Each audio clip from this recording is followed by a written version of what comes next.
बिस्मिल्लाहिर्रहमानिर्रहीम। अस्सलाम वालेकुम से ज़िंदगी चैनल में एक बार फिर खुशामदीद। नाज़रीन, अंडा कुदरत की ख़ास और एक बेहतरीन नेमत है। इसमें सबसे बड़ी खासियत यह है कि इसमें काफ़ी ऐसी चीज़ें पाई जाती हैं जो कि आपके अंदरूनी निज़ाम को बेहतर बनाने में बहुत ही मदद देती हैं। सबसे बड़ी इसकी खासियत यह है कि इसमें विटामिन डी पाया जाता है जो कि हड्डियों को मजबूत करता है, और इसमें फास्फोरस पाया जाता है जो कि आपके दांतों की मजबूती के लिए बहुत ही बेहतरीन साबित हुआ है। और ये अगर आप रोज़ाना एक अंडा खाते हैं तो उसके इस्तेमाल से आपके आँखों की बनाई, अगर आपको आँखों की बनाई का मसला है तो इंशाल्लाह वो बहुत जल्द ठीक हो जाएगी।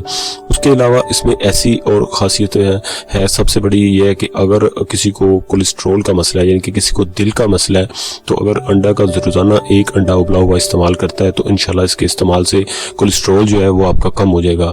और अगर किसी को यानी कि दिल की शरियानों का मसला है तो भी इसको इस्तेमाल करें तो इंशाल्लाह इसके इस्तेमाल से दिल की शरियानें जो है वो भी खुल जाएंगी। और सबसे बड़ी इसकी खासियत ये है कि इसमें जो विटामिन डी है वो हड्डियों को मजबूत करने के लिए, ख़ास तौर पर अगर बच्चों को रोज़ाना आप एक अंडा या आधा अंडा आप खिलाएं तो इंशाल्लाह इसके इस्तेमाल से आपके बच्चों की जो हड्डियाँ जो ग्रोथिंग है वो बहुत जल्द ठीक होगी और आपके बच्चे जो है वो जल्द ग्रोथिंग करेंगे।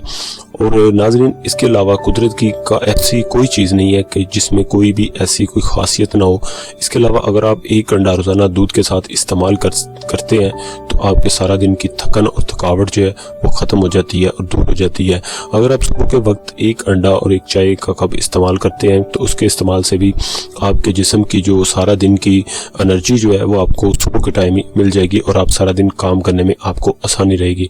तो नाज़रीन, आज के लिए बस इतना ही। वीडियो अगर आपको अच्छी लगती है तो इस वीडियो को लाइक करें, इस वीडियो को जितना हो सके लोगों तक शेयर करें। अगर आपको किसी चीज़ की समझ ना आए तो मुझे कमेंट्स में पूछ सकते हैं।